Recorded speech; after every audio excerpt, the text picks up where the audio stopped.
वसुदेवसुतं देवं कंसचानूरमर्दनं देवकी परमानंदं कृष्णं वंदे जगद्गुरुं. श्रीमद्भगवद्गीता असणारा 8 ठिकाणी 18वा असणारा अध्याय आणि त्याच्यामध्ये असणारा 66वा श्लोक की जो संपूर्ण गीताशास्त्राचा असणारं सार. संपूर्ण जी गीताशास्त्र आहे या गीताशास्त्राचा अत्यंत सूत्रात्मक काय सार किंवा संपूर्ण गीताशास्त्राचं असणारं एका सूत्रामध्ये वर्णन करायचं झालं तर एका सूत्रामध्ये संपूर्ण गीता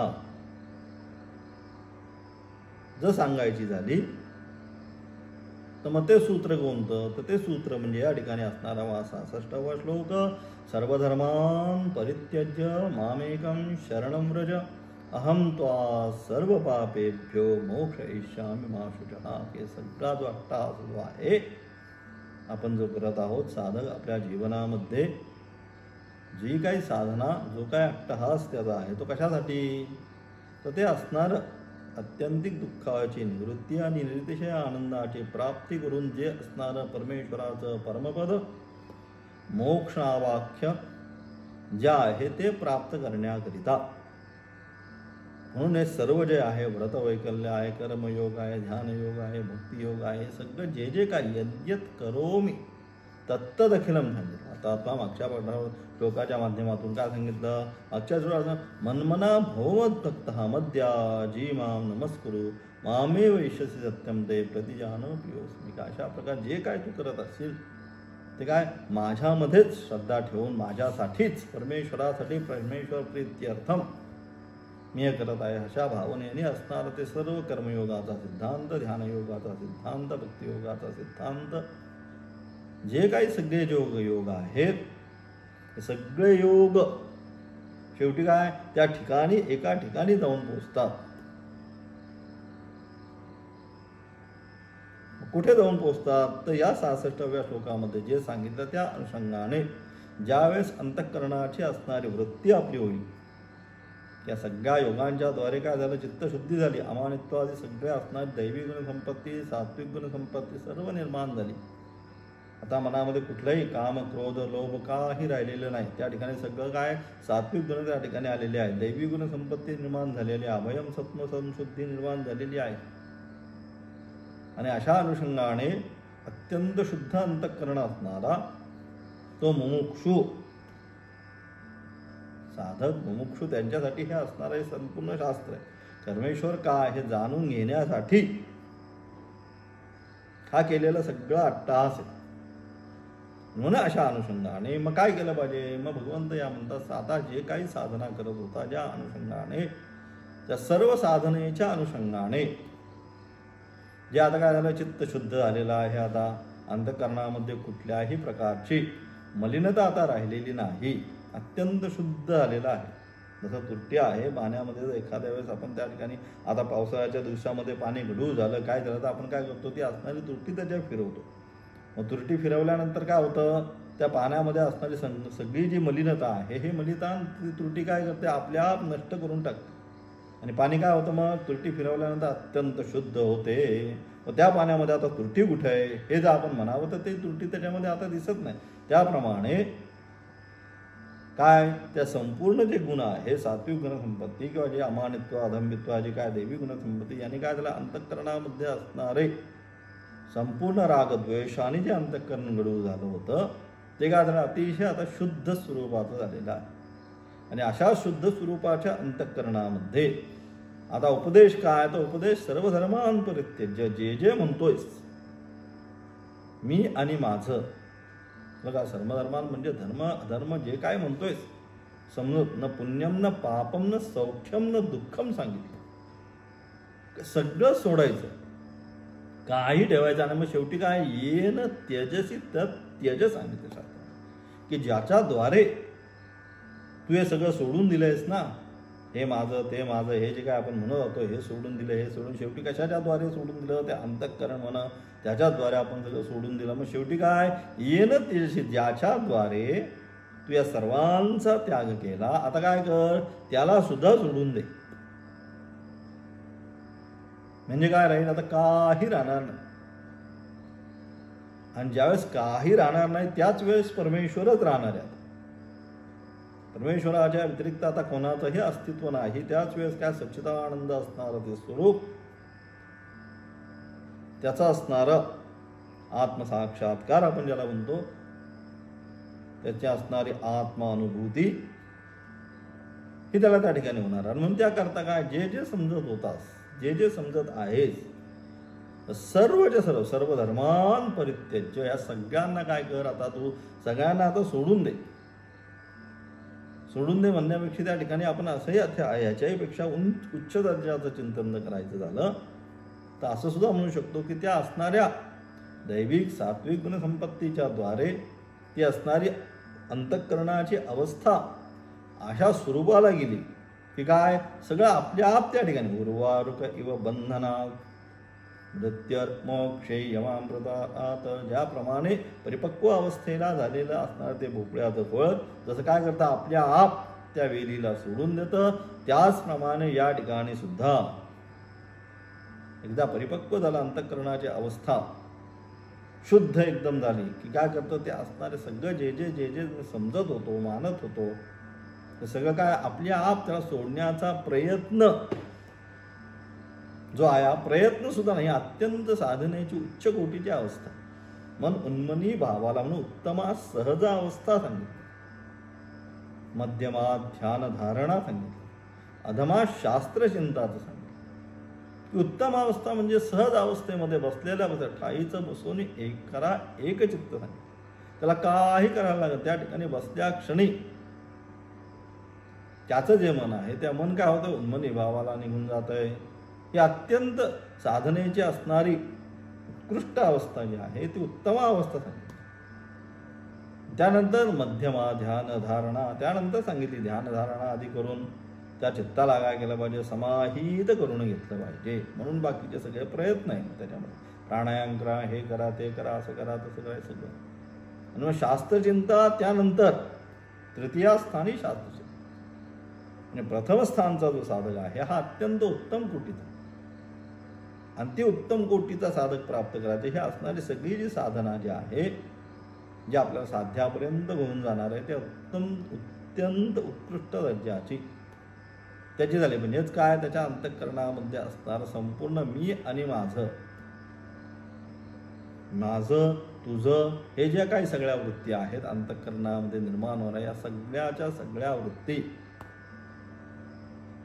ज्यावेळेस नाश पावतील त्याच वेळेस काय होईल, तो सर्व धर्मान परित्यज्य, आता काही राहिलं नाही, काही आता मानायलाच राहिलं नाही. सर्व धर्मान परित्यज्य, अंतःकरणामध्ये कुठल्याही प्रकारची उर्मी ज्याला म्हणतात, तरंग, त्या सरोवरामध्ये अथवा तलावामध्ये काय होतं, ते तरंग निर्माण होतात. अलग लक्षात, त्या तरंग एकामागे एक, एकामागे एक. तरंग म्हणजे येणारे विचार जे आहेत त्या अंतःकरणामध्ये. परंतु ज्यावेळेस हवेचा झोत अतिशय शांत होतो, काही ना निस्तब्ध, मग एक सुद्धा तरंग होतो, मग नीरव अतिशय शांतपणे. ज्यावेळेस तो असणारा पाण्याचा समुदाय त्या ठिकाणी असणारी ती अंतःकरणाची वृत्ती, त्या तलावाची असणारी, त्यामुळे कुठल्याही प्रकारचा आता तरंग उठत नाही, अतिशय शांत प्रमाणे ते शांत प्रकारे ते सरोवर ज्यावेळेस होतं तर एक सुद्धा तरंग त्यात निर्माण होत नाही. त्याच वेळेस काय होतं, त्या सरोवरामध्ये मग पडलेलं चंद्राचं प्रतिबिंब असेल, सूर्याचं प्रतिबिंब असेल, ते काय होतं आम्हाला अतिशय स्पष्टपणे दिसतं. सुंदर असं त्या ठिकाणी ते चंद्राचं असणारं, रात्रीचं असेल तर चंद्राचं प्रतिबिंब, दिवसा असेल तर सूर्याचं प्रतिबिंब त्या तलावामध्ये जोपर्यंत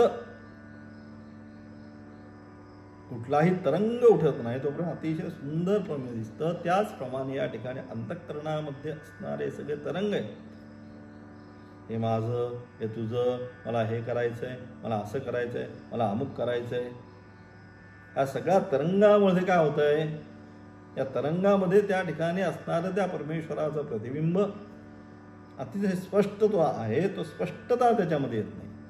म्हणून सगळं ज्यावेळेस काढेल त्यावेळेस काय होणार, अतिशय शुद्ध स्फटिकाप्रमाणे ते असणारं आत्म्याचं चैतन्य त्या ठिकाणी त्याला अनुभवता येतं. मग त्याकरिता म्हणून मग काय केलं पाहिजे, म्हणजे सगळे तरंग म्हणजे सर्व धर्मान परित्यज्य, जे जे जे जे साधक मानक आहे सर्व साधकाने काय केलं पाहिजे, तर सर्वच्या सर्व साधकाने आपल्या जीवनामध्ये जे जे मानतो त्या सगळ्या वृत्तींचा काय केला पाहिजे, त्यांनी त्या ठिकाणी त्या सोडून दिल्या पाहिजेत आणि फक्त एक मात्र कोणाला, माम एकम शरणम व्रज, स्वसंवेद्य स्वरूप असणारा तो परमेश्वर, ज्याच्यामुळे मी सगळं पाहतो, बोलतो, ऐकतो. श्रोत्रस्य श्रोत्रम, चक्षुरश्चक्षुरः, प्राणस्य प्राण हा सांगितलं, त्या प्राणाचा प्राण, श्रोत्राचा श्रोत्र, कानाचा कान, की अशा प्रकारे म्हणजेच काय, त्याला जी शक्ती प्रदान करणारा जो या ठिकाणी अंत आहे, अंतस्थात्मानम अजम न दृष्ट्वा, या अंतस्थ आत्म्यामध्ये जो बसलेला तो परमेश्वर जो आहे, त्या एकमात्र परमेश्वराला, सच्चिदानंद स्वरूप असणाऱ्या परमेश्वराला काय कर, माम एकम शरणम व्रज, त्यालाच फक्त एकच परमेश्वर, तद्व्यतिरिक्त अन्य काही नाही. कृष्णात परम किमपि तत्व अहम न जाने सांग, त्या भगवान श्रीकृष्णाच्या व्यतिरिक्त अन्य कोणतंच तत्व मला जीवनामध्ये माहिती नाही. त्वमेव माता च पिता त्वमेव, त्वमेव बंधुश्च सखा त्वमेव, त्वमेव विद्या द्रविणं त्वमेव, त्वमेव सर्वं मम देव देव, की तुम्हीच सगळेत ना, तुमच्या व्यतिरिक्त मला आता काही नाही. अशा प्रकारे अनन्य भावाने बस परमेश्वराचे जे काय असेल ते तुलाच करायचं, अशा प्रकारे असणारे ज्यावेळेस वृत्ती निर्माण होईल, माम एकम, त्या परमेश्वराला आपण शरण जाऊ, त्यावेळेस काय होणार आहे, अशा प्रकारे सर्व सोडून जे जे आपण मानत आहोत, हे मानलेल्या सगळ्या गोष्टी, जे मानणंच दुःख आहे, वास्तविक जीवनामध्ये सगळं सुखच आहे, परंतु काय होतंय, दुःखाचं मूलभूत कारण काय, तर दुःखाचं मूलभूत कारण म्हणजे आपण मानून बसलो. काय मानलं, मला असं करायचंय, मला तसंच करायचं, मला एवढं शिकायचं, मला तेवढं शिकायचं, मला एवढा पैसा कमवायचा, मला एवढी बिल्डिंग करायची, मला एवढी जमीन करायची, मला असं करायचं, मला तसं करायचं, सगळं काय हे सगळं आपणच मानतो. आणि या कल्पनाच्या ज्या असणाऱ्या कल्पनेचं जे विश्व आहे, या कल्पनेच्या विश्वामध्ये आपणच काय करतो, सगळा व्यवहार करत राहतो आणि आपणच मानतो, आपणच व्यवहार करतो आणि मग काय आपणच पुन्हा त्याच्यापासून काय निर्माण होणारं दुःख आपणच झेलत राहतो. तूच मानलं ना, तर तूच म्हणतोस, बापरे फार कष्ट होतात, नको तो संसार, नको ते अमुक, नको ते तमुक. म्हणजे अशा प्रकारे म्हणून हे जे मानणं जे आहे, हे मानण्यामुळे दुःख आहे. जिथं जिथं मानतोय तिथं तिथं दुःखाचा आरंभ. युद्धासाठी आलेला अर्जुन त्या ठिकाणी ज्यावेळेस मानलं, कोण, आचार्य पितर पुत्राः तथैव च पितामहाः, मातुला श्वशुरा पौत्राः शाला संबंधिनस्तथा, एतान् हन्तुमिच्छामि घ्नतोपि मधुसूदन, की अशा प्रकारे हे सगळे जे कोण आहेत ना, हे सगळे माझेच आहे, मानलं. बस ज्यावेळेस त्यांनी मानलं त्या क्षणी सीदन्तिमगात्राणि मुखञ्च परिशुष्यति, वेपतिश्च शरीरे मे रोमहर्षश्च जायते, गाण्डीवं संसते हस्तात् त्वक्चैव परिदह्यते, न च शक्नोम्यवस्थातुं भ्रमतीव च मे मनः, भ्रमतीव च मे मनः. की भगवंता ज्यावेळेस मानलं माझं, त्यावेळेस काय झालं, भ्रमतीव च मे मनः, हे माझं मन जे आहे हे भ्रमिष्ट झालं. मग काय झालं, मग आता काय करायचं काय करायचं नाही याच्या शक्नोम्यवस्थातून निमित्तांच पश्यामी विपरीतानि केशव. आता सगळं सांगायला सुरुवात केली.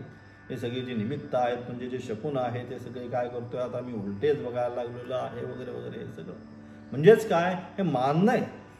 दुःखाचा आरंभ केव्हा, युद्धालाच आलेला अर्जुन ज्यावेळेस मानलं की माझेच आहेत आणि मला आता काय करायचं, माझ्याच लोकांशी युद्ध करायचं, त्याच वेळेस दुःखाची सुरुवात. म्हणजे ज्या ज्या ठिकाणी मी आणि माझा संबंध निर्माण झाला, त्या त्या ठिकाणीच दुःखाचा आरंभ झाला. आणि म्हणून भगवंत म्हणतात, मग काय कर, जे मानलंय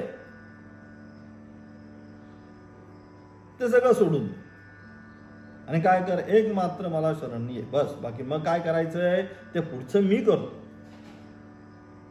तुला फक्त एवढंच करायचं. जे जे मानतोय ते सोडायचंय आणि मला एकट्यालाच, माम एकम, मला एकालाच.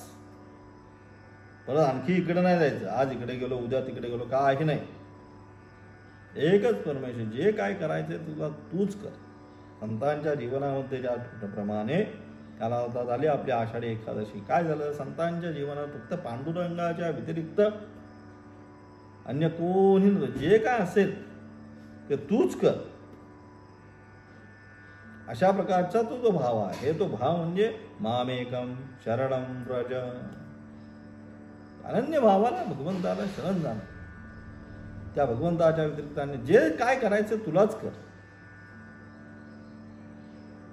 अशा भावाने ज्यावेळेस आपण भगवंताला शरण जाऊ, की अशा प्रकारे ज्यावेळेस अंतःकरणाची वृत्ती आपली निर्माण होणार आहे. म्हणजे सातत्याने आपण एक गोष्ट सांगतो पाठामध्ये काय, की हातचा न राखता, अलग लक्षात, तो सुद्धा तुमच्यापेक्षा फार मोठा हुशार आहे, करतोम अन्यथा करतोम असा असणारा, त्याला बरोबर कळतं काय किती हातचा राखलाय, किती सोडलाय. म्हणून हातचा न राखता अनन्य भावाने पूर्ण शरणागती, याला म्हणतो आपण पूर्ण आत्मसमर्पणम, पूर्ण सरेंडर वा साष्टांग दंडवत, अशा प्रकारे ज्यावेळेस जाईल त्यावेळेस भगवंत काय म्हणतात ना, अहम त्वा सर्व पापेभ्यो, की मग काय करतो, जे काय तू तुझी जीवनामध्ये केलेलं आहेस ते सर्वच्या सर्व पाप आहे किंवा काय जे काय केलेलं आहे हे सगळं काय करतो, अहम त्वा सर्व पापेभ्य, सगळ्या पापापासून जी जी वाईट कर्म केलेली आहेत त्या वाईट कर्माच्या अनुषंगाने काय करतील, मी तुला मोक्षयिष्यामी, तुला सगळ्या वाईट वृत्तीपासून तुला काय करेल, मी मोक्षयिष्यामी, तुला मोक्ष देईल. माझं असणारं जे परमपद आहे, यद्गत्वा न निवर्तन्ते तद्धाम परमं मम, की ज्या धामाला गेल्यानंतर मनुष्य पुन्हा या मनुष्य जन्मामध्ये या मनुष्य या मृत्यूलोकामध्ये येत नाही, ते असणारं भगवंताचं जे परमधाम जे आहे त्या परमधामाला मी तुला काय घेईल, घेऊन जाईल.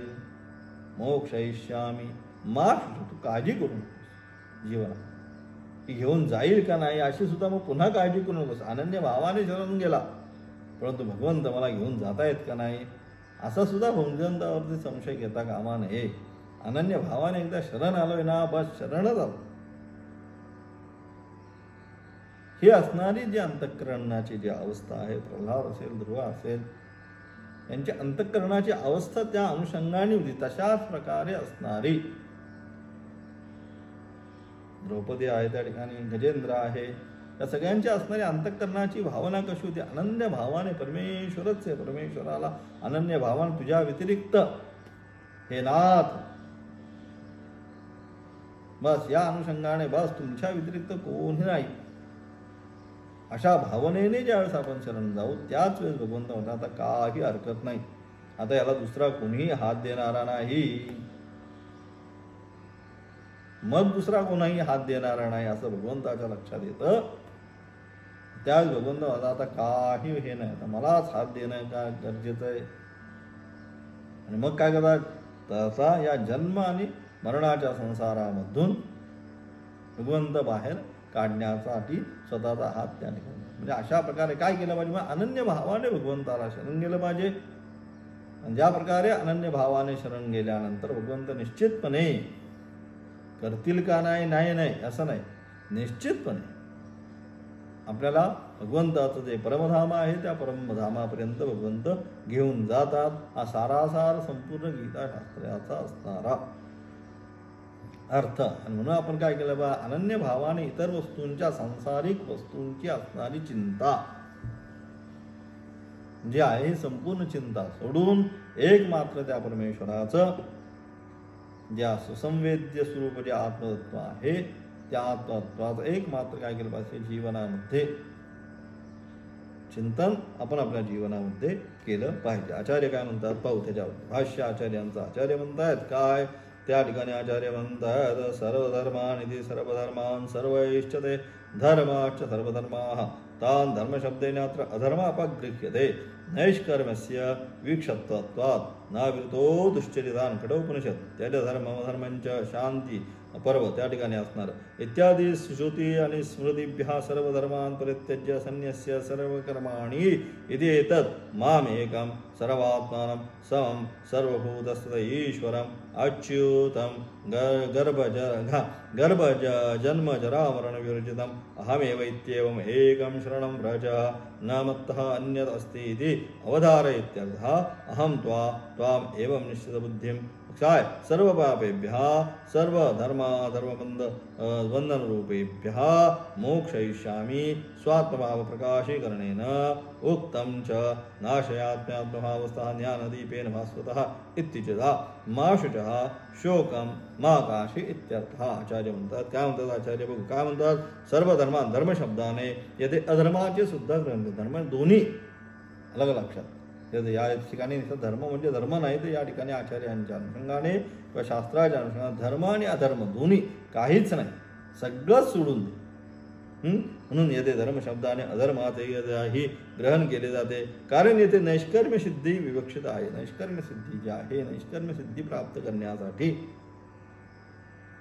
नैष्कर्म्य सिद्धी एक वेदांताचा असणारा एक मोठा ग्रंथ आहे पुढे जाऊन म्हणून ती नैष्कर्म्य सिद्धी आहे.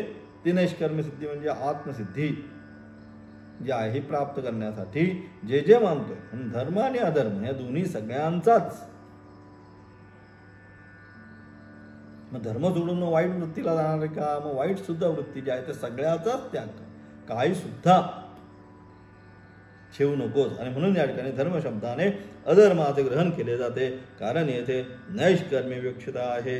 धर्माचा त्याग करावा याविषयी स्मृती आणि स्मृती याविषयी श्रुती आणि स्मृती या दोन्ही निष्ठा धर्माचाच त्याग करावा असा नाही. अलगडा धर्म अधर्म ज्यांना नैष्कर्म्य सिद्धी प्राप्त करून घ्यायची आहे ज्यांना ते ब्रह्मपद ब्रह्मविद ब्रह्मैव भवति या न्यायाने जे ब्रह्मपद प्राप्त करून घ्यायचं असेल त्या दोन्हीला सोडून दिलं पाहिजे. त्याच्या धर्म अधर्म न पुण्यम न पापम सांगते न सौख्यम पुण्य पाप हे जे काय आपण जे म्हणत आहे ते सगळ्याचाच त्याग केला पाहिजे.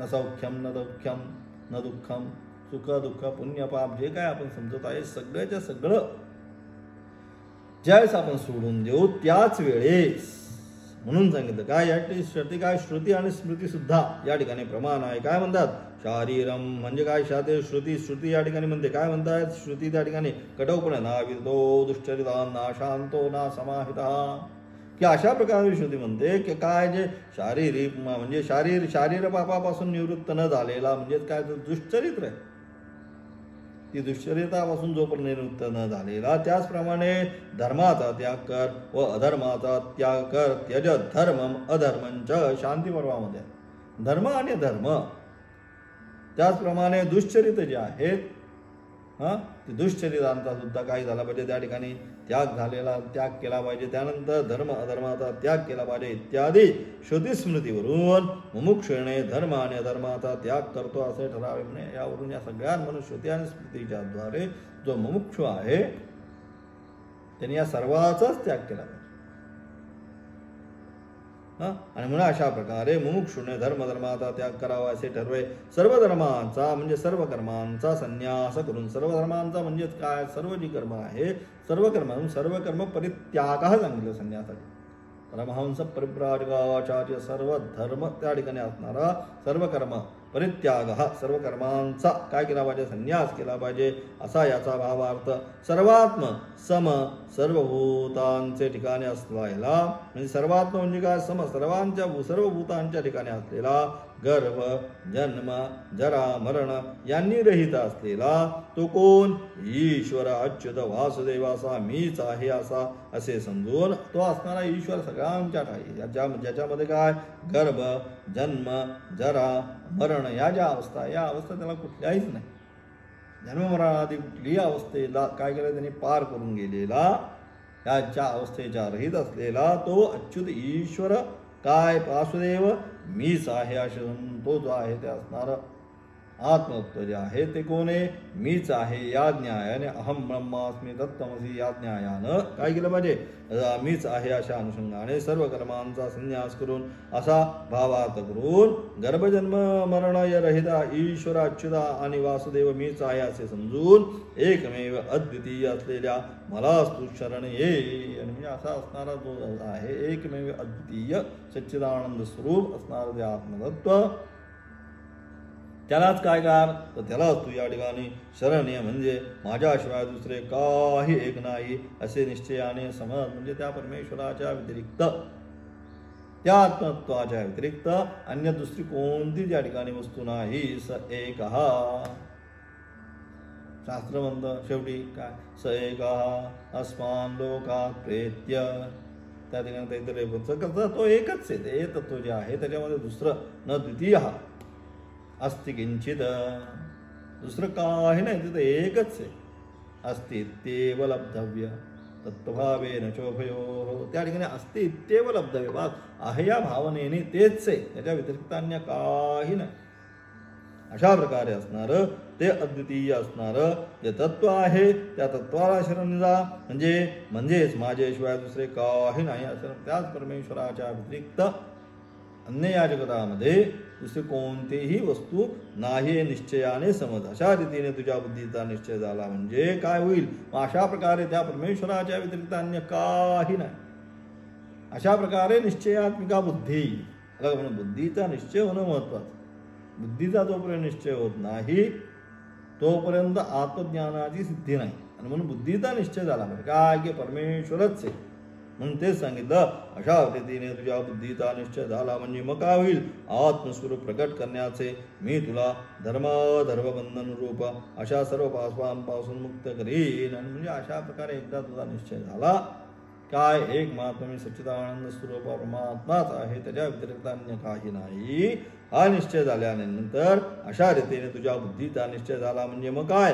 आत्मस्वरूप प्रकट करण्याने मी तुला धर्मबंधन रूप अशा आत्मस्वरूप प्रकट करण्याने म्हणजे तो निश्चय झाला म्हणजेच काय? त्या ठिकाणी त्याला आत्मस्वरूपाचं ज्ञान प्राप्त झालं. आणि आत्मस्वरूपाचं एकदा ज्ञान प्राप्त झाल्यानंतर मग काय? मी तुला धर्मबंधन रूप अशा सर्व पापांपासून काय करेल? मुक्त करेल. मग एकदा तुला आत्मज्ञान प्राप्त झाल्यानंतर तुला कशाचाच पुण्य पाप सुख दुःख हे जे काय आपण समजतो या कशाचाच तुला काय होणार आहे? स्पर्श होणार नाही. नाशयामी आत्मभावस्था. मी त्याच्यावर दया करण्यासाठी त्याच्या काय मी काय करतो? मग परमेश्वर म्हणतो मी त्याच्यावर दया करण्यासाठी त्याच्या अंतःकरणामध्ये स्थित होऊन दैदिप्यमान ज्ञानदीपेन अज्ञानजन्य अविवेकास घालवतो. म्हणजे अशा प्रकारे त्याच्या एकदा बुद्धी स्थिर झाल्यानंतर मी त्याच्या अंतःकरणामध्ये अशा प्रकारे प्रवेश करून त्या अंतःकरणामध्ये असणारं जे अज्ञान आहे त्या अज्ञानाचा मी काय करतो? तर त्या अज्ञानाचा मी त्या ठिकाणी नाश करतो, अविविकास घालवते. असे म्हणले आहे मी ईश्वर तुझ्या बंधाचे निरसन करून तुझे रक्षण करणारा असल्यामुळे तू शोक करू नकोस. आणि म्हणजे अशा प्रकारे मी जो परमेश्वर आहे हा परमेश्वर काय करणार आहे? तुझ्या बंधाचे निरसन करून तुझं जे बंधन आहे तुला त्या बंधनाचं काय केलं पाहिजे? निरसन करून तुझं काय करणारा आहे? रक्षण करणारा आहे. आणि अशा प्रकारे तुझं रक्षण करणारा असल्यामुळे काय मिळेल? तू शोक करू नकोस. म्हणजे अशा प्रकारे एकदा तू अनन्य भावाने मला शरण आल्यानंतर काय तुला जे पाहिजे जीवनामध्ये ती आत्मवस्तू ते नैष्कर्म सिद्धा ते मी निश्चितपणे तुला प्राप्त करून देतो. तू कुठल्याही त्याकरिता तू कुठल्याही प्रकारचा शोक करू नकोस. अशा प्रकारे या ठिकाणी पहिल्या संपूर्ण गीताशास्त्राचा असणारा सार काय? तर हेच की सर्व धर्मान परित्यज्य. आणि म्हणून याच्यानंतर ठिकाणी उपसंहार भाष्याचा आरंभ. संपूर्ण गीताशास्त्रामध्ये काय सांगितलं त्याचा असणारा उपसंहार शेवट ज्याला म्हणतात. उपसंहार म्हणजे शेवटचा असणार म्हणजे काय? जो सिद्धांत गीतेमध्ये सांगितला तो सिद्धांत या ठिकाणी आता उद्यापासून भाष्यामध्ये काय का आता झालं हे हा श्लोक संपला, विषय आता संपला. पुढे आता काय नाही, फलश्रुतीचे सगळे श्लोक आहेत पुढचे येणारे. परंतु तत्पूर्वी उपसंहार म्हणजे नक्की काय सांगितलं? आता 2 वर्ष गीता शिकतोय. 2 वर्षामध्ये या गीतेचा असणार सारासार काय? शेवट आपण त्याला म्हणतो उपसंहार केल्यानंतर सगळ्याचा असणारा सारासार विचार करून त्या ठिकाणी असणारा सिद्धांत जो आहे, काय सिद्धांत या ठिकाणी प्रतिपादित केलेला आहे गीताने नक्की, तो सिद्धांत या ठिकाणी आरंभ करतात. म्हणून त्याला आचार्यांनी या ठिकाणी वेगळं उपसंहार भाष्य असे या ठिकाणी आचार्यांनी पुन्हा इथं संपल्यानंतर 66वा श्लोक सांगल्यानंतर पुन्हा उपसंहार भाष्य, सारासार विचार. कारण का आता आपला सिद्धांत दृढ करायचा, स्थानूनिखन न्यायेनं म्हणतात त्या ठिकाणी. काय सांगितलं? स्थानूनिखन न्यायेनं, म्हणजे ज्याप्रमाणे आपण त्या ठिकाणी असणारा मंडपासाठी असणारा तो वासा, तो बांबू त्या ठिकाणी त्या खड्ड्यामध्ये टाकल्यानंतर काय करतो, लगेच माती लोटत नाही. काही दगडी वगैरे त्या ठिकाणी टाकून पुन्हा पुन्हा पुन्हा पुन्हा ज्याप्रमाणे ती पहार असते त्याने आपण उलटी करून त्याला ठोकून ठोकून ठोकून ठोकून काय करतो, त्याला ज्याप्रमाणे दृढ करण्याचा प्रयत्न करतो. आणि मग एकदा तो दृढ झाल्यानंतर आपण त्याला ज्याप्रमाणे नंतर वरती थोडी माती टाकून सोडून देतो, त्याप्रमाणे या ठिकाणी असणारा जो आपला सिद्धांत आहे तो सुद्धा काय झाला पाहिजे, स्थानूनिखन न्यायेनं. त्याच्यावर असणारे आक्षेप, पूर्वपक्षी अनेक आक्षेप घेतात, त्या सगळ्या आक्षेपाचं समाधान करत करत करत स्थानूनिखन न्यायेनं शेवटी असणारा जो आपला सिद्धांत आहे, ज्ञानादेव तु कैवल्यम, ज्ञानानेच कैवल्याची प्राप्ती होती, ब्रह्मविद ब्रह्मैव होती, हा सिद्धांत मूळ येते. म्हणून अशा प्रकारे ममैवांशो जीवलोके हा सिद्धांत आहे, तू माझाच अंश आहे, इकडे तिकडे कोणाचा अंश नाही, माझ्यापासूनच आहेस. म्हणजे हा असणारा गीताचा सिद्धांत या ठिकाणी पुन्हा दृढ करण्यासाठी म्हणून आचार्य या ठिकाणी आता उपसंहार भाष्याचा आरंभ करतात. आता ते बरंच आहे उपसंहार भाष्य, त्याचा आपण उद्यापासून पाठ आरंभ करणार आहोत.